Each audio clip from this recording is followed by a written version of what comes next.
আর যাই হোক 3400 টাকার মাল 3400 টাকা, 2800 টাকার মাল 2800 টাকা, 1200 টাকাটা 1200 টাকা। আসসালামু আলাইকুম বস, কথা ঠিক আছে কিনা? এটাই তো হিসাব। 1200, 1400, 1800 এইটা বাজার, 1200 টাকা, 3400 টাকার আছে। এই লিস্টটা যদি আপনি কিনতে যান, আরে সেটা কত? এটা কত দাম চাইবো আপনার কাছে? এই লিস্টটা কিনতে গেলে আমার কাছে কত দাম চাইবো? আমি আপনাকে কষ্ট করছি।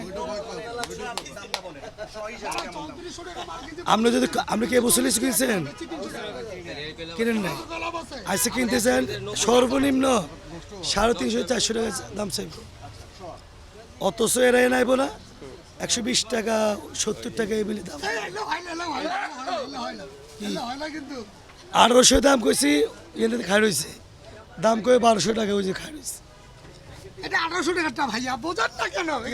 এখানে রাগ হওয়ার কিছু নাই, এখানে রাগ হওয়ার কিছু আছে? এইটা 1800 টাকা। যদি এটা রাত্রে হয়তো আপনি কত চাইতেন? 2600 টাকা। এখন 1800 টাকা বাজার, এখন দুপুর 12টা। কথাটা বোঝার চেষ্টা করেন। আপনি এখনো বিক্রি করছেন 1800 টাকা। আমি 3000 মাল নেবো, আপনারা কইছে আপনি 2000 টাকা দাম চাইছেন, 1200 টাকা মাল দেন নাই।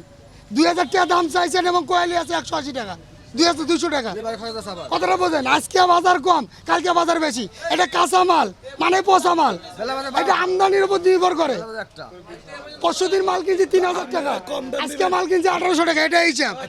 কাঁচা মাল আমদানি বেশি হলে দাম কমে, আমদানি কম হলে দাম বাড়ে, এটা হিসাব। আরতদার তো কইবে অনেকটা কিছু। 100 মালে 50 টাকা লাভ করা অনেক বিশাল ব্যাপার। আবার কি কয় না কয়। আমার কথা কয় কি একটা